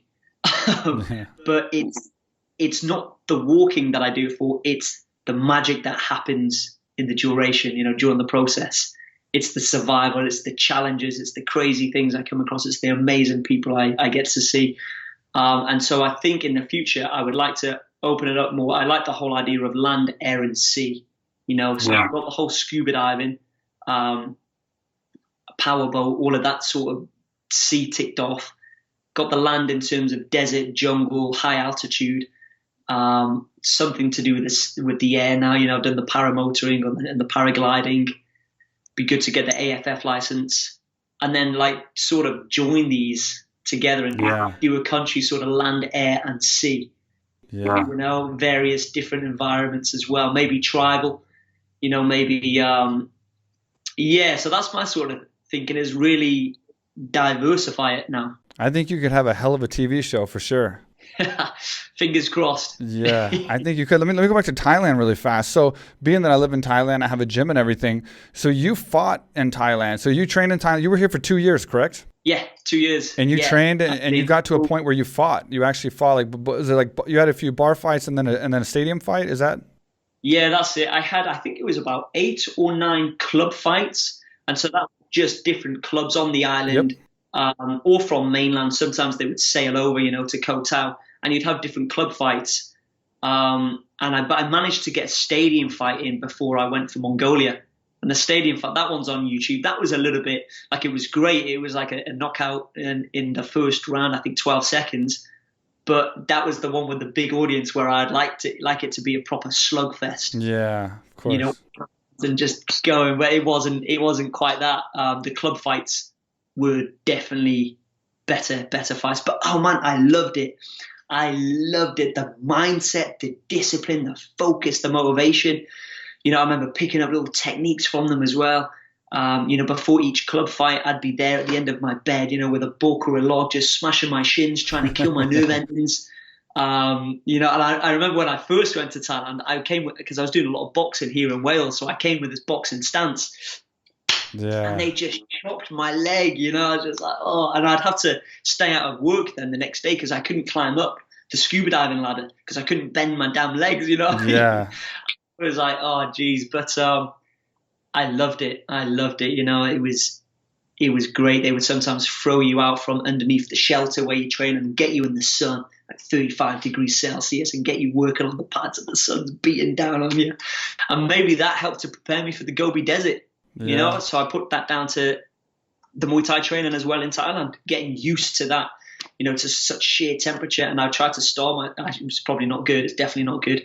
But I tried to make my body last the whole 1 hour or 2 hour session without water, because I knew that won't be an option when I'm in the Gobi Desert. So whilst I was training Muay Thai, not for all of it, because I didn't know about Mongolia for the first sort of good few months training Muay Thai. But once I figured that out, I started to, you know, train specifically for the Gobi Desert in a way as well, you know. It was great though, man. Yeah. But so what about yourself? So do you do mixed martial arts, or is it Muay Thai, or do you do a mix of everything? The gym does everything. Yeah, we actually go to the islands too. So we'll go to the islands and we'll spend a day on the beach doing pads and, like, you know, beautiful beach behind us, the cliffs, everything. And then we do MMA, we do BJJ, strength and conditioning. We have a restaurant, you know, a huge Muay Thai area with like a mountain view with the huge jungle mountain. When you come to Phuket, you got to hit me up, man, and we'll go train. I'll take you to the islands and we can go trekking a little bit, and you can show me. I just love to go trekking with you. You know, like, I'm not going to be able to keep up with you, but you know, it'll be an easy trek for you. But I would enjoy doing it. We can go to Krabi. You know, you can do rock climbing, all kinds of stuff there. I've not been to Krabi, actually. I've not been there. I've heard about the cliff, well, kind of cliff jumping and rock climbing, isn't it? You climb in. There's all kinds of stuff. into the sea, isn't it? Yeah, and then they have like a real like the world's most scariest like swing. It's like from a cliff and it just goes like out into like eternity. It's crazy. Yeah, man, they got some crazy stuff. It's like a Thailand for me as well. Yes, it's like a second home. I think I've been there about 8-9 times the past 10 years, including the 2 years living out there. Crazy. I love it. I just absolutely love it, and I need to top up that some of that Muay Thai as well. Yeah, you know, proper. It's been a while, so I'd like to get out there and train. I will definitely hit you up. A lot of people you train with as well, right? A lot of big names. Did I see you training Khabib? Yeah, Khabib trains in America, so we're all the same team, but the headquarters is in San Jose, California. Yeah. Got you. So that's got Khabib and DC and all the main guys. And then I opened up my own gym in Thailand, which is still AK. It's AK Thailand. And it's still the same family, the same team. Javier Mendez is the founder of AK. He's a co-owner of this gym as well. And this is like the international headquarters. So we've brought up a lot of big stars here. And we have it's like a gym resort. You know, it's kind of like, it's a 2-acre compound. I say compound, but a land mass, and we got like the 5,000 square foot Muay Thai area. We have a huge 4,000 square foot indoor MMA, training facility. We got a 3,000 square foot strength and conditioning weight room, and then airdyne room on top, a restaurant, basketball court, and then that's just like 2/3 developed. We got another development coming that's going to be kind of like the main aspect of the gym coming up soon. And it's just like a campus, like a college campus of fighting. It's like you have everything. You have food, you have your training, you have yoga, we have strength and conditioning. It's like everything all in one location. And it's we get a lot of cool people, a lot of interesting clientele, influencers, celebrities. So many. I've seen a few people there because obviously I've had to go out through obviously the podcast and Tyron Woodley, all the big names. Tyron's came through. He loves it. Yeah. He's a good friend of mine. So they'll just come up and they'll just touch base every now and then and fly over, sharpen up or whatnot, and like, how does that work? Are they here for like? Tyron loves training. He's still fighting. He's active, so he loves training at AK Thailand for himself. Part of his fight camp. He was going to start all those fight camps here with us. But then we have, we're not just for fighters. We're for everyone. So we have a lot of celebrities that come in too, like actors and actresses from Hollywood. We have Damien Hirst that comes through here sometimes, one of the most famous painters in the world from your part of the world. We have so many different people that just come through here. And it's kind of like I built it to be kind of like the Hard Rock Cafe of gyms, like just a real cool it factor. It's very clean, very state of the art, but it's in the jungle and it captures Thailand. And we got the same training as the other gyms as far as like the world champion Muay Thai trainers, 3rd degree black belt BJJ coach is one of the best in the world, strength and conditioning, so it's like, it's everything, but it's at a higher level, higher class, but in a perfect location, being that it's in Thailand, and you can you feel like you're in Thailand. A lot of gyms in Thailand are in you've probably seen them when you trained here. They're just like on the roads or, in miscellaneous places. This is like when you're training Muay Thai in our area, the whole view is this gigantic mountainscape with jungle. So it's like, you're in Thailand. There's no mistaking that you're there. Yeah. It's really cool. Oh man, I will. I'll be back, no doubt about it. So when I do return, I will hit you up. We'll go trek in and I'll come and visit the place for sure. Yeah. For sure. So I'll help you out and get you hooked up with the Muay Thai, you training and all that. And then you have to take me trekking and teach me a little bit of your thing. Cause I'm curious, man. I'm not near as tough as you are when it comes to that. We'll head up and grab some coconuts. Yeah. We can climb some trees, man. Maybe we can do that. So you follow MMA as well, right? Yeah. I do. What do you think about some of these big stars now that's come up with like Khabib, my teammate, obviously, but then obviously Conor McGregor and some of these guys that are like A-list celebrities and athletes now? Massive, isn't it? It's massive. It kind of felt, because I was following MMA before Conor McGregor's time, but it's almost McGregor brought in so many fans to the sport and they've just not left. Yeah. Whilst Conor's not really in fighting as much anymore, and I know he will be soon. It's brought so many people into the sport. They haven't left, and it's kind of they're almost replicating that and doing it again. There's a lot of massive names. Khabib, again, he's brought a different audience. He's like the biggest athlete in Russia right now, isn't he? He's probably the second most famous Russian in the world next to President Putin. It's wild. So there's a lot of interesting fights, and each weight category. Like I enjoy watching Colby fight as well. I love that Usman versus Colby, and then obviously it was Colby and Woodley before that. Oh no, it was after that, wasn't it? Yep. What happened with that, by the way? Did he break his rib? Was it Woodley's rib was broken? Yeah. Or Yeah. it was a rib, was it? He's recovering from that, yeah. So, yeah, man. But and then there's probably an Usman Colby too. That's going to be happening. Absolutely. Khabib, I saw that Ali Masvidal's in there. Title vacant for the lightweight. The lightweight title isn't vacant. So does that, is he going for 3-0? Well, Khabib retired, but he hasn't checked out yet. So I mean, like he's, we don't know for sure. And I'm his teammate. We still don't know. Like we don't know, but we do know that there is a chance that he might fight again.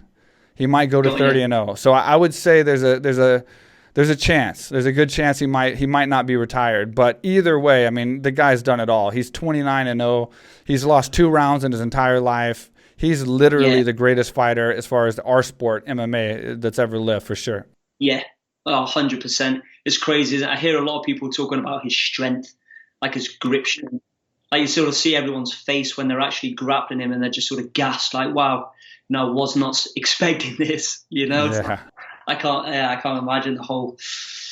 Yeah, he's almost like he's got heavyweight strength for lightweight, Yeah, it's beyond crazy, and you're absolutely right. Yeah, he has beyond crazy strength for his size, and his positioning, his wrestling. It's a different style.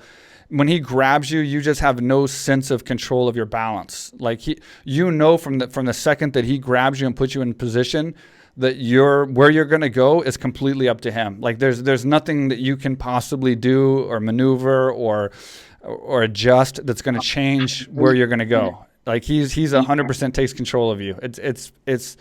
It's unbelievable, man. It really is. Like we just did a tribute video, like a compilation that we posted yesterday or 2 days ago. That's about that exact thing. I've seen it. Yeah. I saw the one where DC was there as well, and he was saying, like, he shouldn't struggle against he shouldn't feel a lightweight strength, but with Khabib, he really feels the strength of it. And that's DC. You're talking about a double champ who is a heavyweight champion and a light heavyweight champion. He's one of the pound for pound greatest fighters in the world himself, and he's talking about how strong a lightweight fighter is. Yeah. I think John Jones is probably going to make a return now, isn't he? Yeah. As well, because I saw news about the whole, when they were saying greatest of all time, and then sort of John Jones was saying, right, I'm gonna show them who's the greatest of all time. Yeah. Do you think is he set to come back? Jones, I don't think he's signed for anything yet. No, he'll come back for sure. I don't know. He don't even know. I don't think he knows what division or the UFC or anybody. I think he's gonna possibly go to heavyweight, maybe. Who knows? He'll definitely be back. It's all so exciting right now, isn't it? And whether Khabib comes back and fights or not, even if he doesn't fight, there's McGregor and Gagey, Dustin Poirier is an option, and it's exciting right now. Interesting. Dustin signed to fight Conor on January 23rd. So I think that's going to be the deciding factor whether Khabib comes back or not. Because if Conor does beat Dustin, who is a highly ranked fighter, legitimate top contender, if Conor can come back and beat him, that could make the greatest fight in UFC history with the second matchup between Conor and Khabib. So that's how I think it could happen. Aside from that, I don't know if there's anything interesting for him. But if that happens, if Conor wins that fight, I think it's going to happen. Yeah, gee, man, it's exciting. It's exciting. Let's see. But now it's kind of like boxing's taken a decline, hasn't it? Yeah. I know we're doing a lot of these sort of promotional fights and getting YouTubers to fight each other, but I don't know, man. It's all at UFC right now. What do you think about, I know there are still a few fighters out there doing pretty good, not a lot of them, but what do you think about the Mike Tyson and Roy Jones fight, the two guys coming back from the old school days? And that fight's coming up this month, the end of this month, actually. Yeah. What do you think about that? It an exhibition fight, but they're going to go all out. For sure. They got so much pride, so much ego. There's not going to be anything soft about this. They are going to go all out. It's an interesting. It'll be interesting to see them actually fight, because I do know that, isn't it? Roy Jones was talking about if he fights and he likes the way he's fighting, he'll stay. He'll keep fighting. And I don't know if that's such a good option given the heavyweight division right now. I don't think he'd stand up to, obviously, the young guns, the sort of hungry dogs coming through at the minute. He would definitely in his prime. But yeah, let's see how this one will pan out. And it goes the other way as well. So there's a lot of people that don't know much about Roy Jones Jr. They know a lot about Mike Tyson, and they sort of write off Roy Jones. He was a heck of a fighter. One of the best. One of the greatest again. And so I think that's just going to be super. I don't know what the age difference is, do you, between the two of them? I think Tyson's older, but I think I think Tyson's like low 50s. I think he's like 52, 53, I think. And I think Roy Jones is a little bit less. I think they're both in their 50s or close to 50. I think it will be a great fight. I think it will be. But of 50-year-olds, I've never seen two 50-year-old fighters be as good and as strong and powerful and fast as those two are now in my entire life. So I don't think it's going to be a disappointment. You see highlight reels, don't you? And you're like, oh, geez, okay, they've still got quite a lot of power. Be interesting to see what their endurance is like. Don't know how many rounds they'll be going for with it being an exhibition. I think they're going 2-minute rounds, and I'm not sure how many rounds. But, when you're talking about Mike Tyson and Roy Jones, that means they're going to just go out there and not care about cardio, not care about anything, and just swing for the fences. So it's going to create like explosive fight. Yeah, I hope so. I hope it's not what. Did you see Roy Jones versus Calzaghe? No, I didn't. I don't think I saw that one. I think that was when was that? 2008 or 2009? I probably saw it. I just didn't know the name Calzaghe. I probably saw the highlights or something like that. Oh, Calzaghe. Yeah, well, they went head to head. It was sort of like, I forgot what they named it, but they were past their prime. They were both retired, and I think they came back to have this one fight. And this is going back over a decade.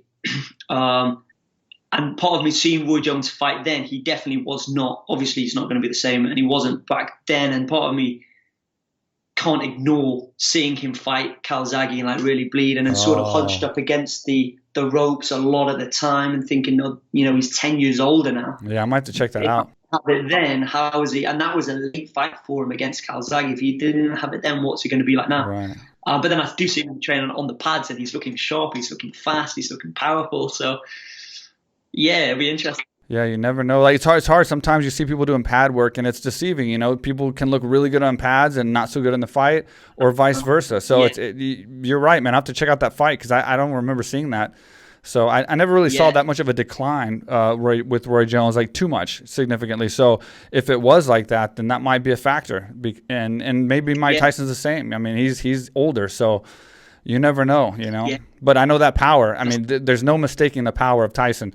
When he hits that pad, that is the power he will throw when he throws against Roy Jones. And I think if that power lands, it's going to be crazy. Yeah, he's still got that nasty uppercut, I'm sure. Let me ask you 2 questions really fast before we go. I wanted to ask you about the other side of the conversation. When you're on these treks, I was really curious, and no one's ever asked you that I heard. What are you listening to? Do you listen to stuff like what? You can't just not listen to music or something or some kind of audio on your treks, I would assume. What is it that is your favorite audio music or? Yeah, I listen to such a range of music from all over the world. I've even got Malagasy music on my playlist. Yeah. I've got reggae. I've got. There's probably some Thai in there, there's Chinese in there, but a lot of it, it's rap, it's hip hop, it's sort of tropical, it's sort of old school music as well. It's massively mixed, so diverse, so diverse. Podcasts as well, I whack on podcasts, or sometimes audio books. And so I would try to do that, on Mission Yangtze, especially being such a long walk. There were a lot of boring days on that journey as well.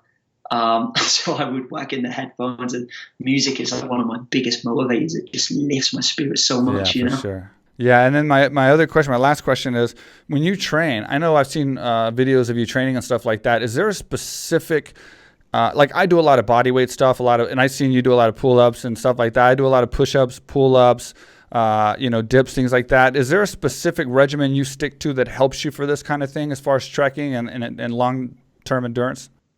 Yeah, I would say I focus a lot on my inner core. So I would say my top exercises are definitely, pull-ups, push-ups, sit-ups, and the tractor tire, which really helps. and not just flipping the tractor tire and sort of jumping over it and sort of switching between the legs, working on the agility, but getting the sledgehammer on it as well and turning that inner core. But I make it so diverse. I try to tick off like flexibility, balance, coordination, reaction time, doing lots of different exercises. Sometimes I'll be out there, especially before Mongolia, even if it was raining or snowing, I'd be out there for 2 to 3 hours on one session. Yeah. Probably not so healthy really, but it is what I needed because I knew that I'm going to be walking for a lot longer than 2-3 hours when in Mongolia. So I just tried to build up the body's durability, is what I'd say. Really pushing to see how long it could go for endurance-wise, but under such immense pressure. I would think you could do a hell of a series, man, and really sell the hell out of that series, because as far as the workout series, because there's so many people that just have a good body and they're these Instagram guys and they're like, follow me and do my workout. But it's like you doing what you do, like there's no doubt whatever you're doing is working, because it's not just about walking. When you watch your treks, you're pulling the trailer, you're, grabbing stuff and going through and swinging machetes. It's like you have to have an ultimate workout for master endurance for sure. Bear with me, man. Bear with me. I'm just being kicked out. I'll run to the front. Oh, yeah. We're making a trek together. Yeah. There you go. The lights slightly changed, but I hope that's... No, it's perfect. I've just been kicked out. There's an acupuncture treatment in that room. Oh, wow. Okay. Sorry about that. But anyway, I was just saying, I assume that whatever your workout is, man, you could really sell that thing, because I mean, you're not just a guy with good shape and saying, hey, look like me and do this. Like, you're out there actually proving that whatever it is you're doing works. I mean, you've survived some crazy treks. Yeah, man. It's that sort of practical strength that I'm always pushing and working on. Yeah. Like I've got the whole setup was so effective before Mongolia in the garden that I still train like that. Yeah. Now that I've got that option, of course, to join the gym and whatnot, it was just so effective and efficient in my back garden that I continue. Yeah. I train like that for Madagascar. I train like that with walking the Yangtze, working on the full functional sort of practical components of everyday life, but then expanding on it, getting the weighted vest to reenact that of the rucksack, or getting on the altitude mask to reenact that of the altitude. And whether that works with the altitude mask or not, what it does do is it makes me feel super uncomfortable. And I'm always a big believer that the more uncomfortable you make yourself, the more comfortable you'll become. Right. So I just try to put so much stress on the body before the expedition that when I'm on the expedition, I'm just sailing through it. Yeah. I'm never sailing through it, but I like to think, it's a lot easier because of the pre-training beforehand. Yeah. That's awesome, man. That's so cool. And man, it's been a pleasure talking to you. I could talk to you for hours, and I know you don't have the time, and I appreciate the time that you've given me, man. It's been, I know I probably pushed you here, man. But I could talk to you for hours, man. It's so interesting what you do, what you've done, what you've accomplished. I wish you all the best and all your successes. I'm going to follow you forever now and everything that you do, and I'm hopefully going to see you here. Likewise, and I'll hit you up when I'm over there. Yeah, hopefully I'm going to see you here and soon, and you can come over to Thailand and we can meet up and do both training and trekking. I think that'd be amazing. 100%. Look forward to that. Appreciate your time. Big thanks again. Thank you so much. Thanks for being on the show, Ash. We'll do it again sometime. Absolutely. Thanks, bud. All right, Ash Dykes. What a great podcast. So fascinating. I know I tend to stick to MMA podcasts with MMA fighters, but I'm not limited. I will talk to anybody that I find interesting, that I think will be an interesting conversation, and he is definitely one of those guys.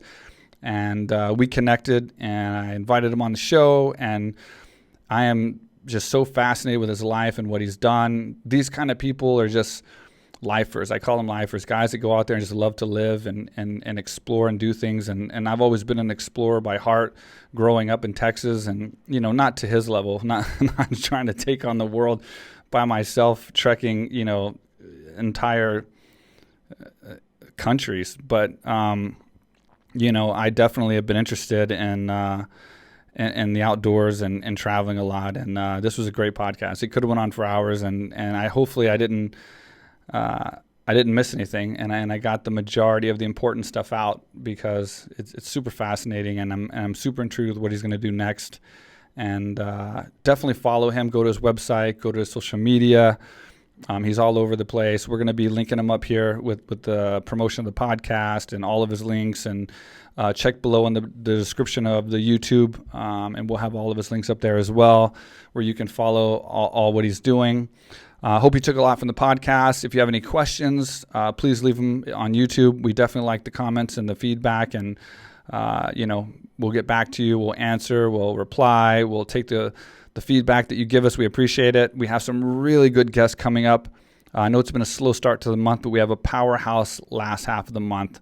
And we are lining them up, and we're going to be knocking them out of the park starting tonight and on. I got another one tomorrow, and it's just going to continue on from there. So stay tuned, subscribe, hit the notification button, and we'll see you next time.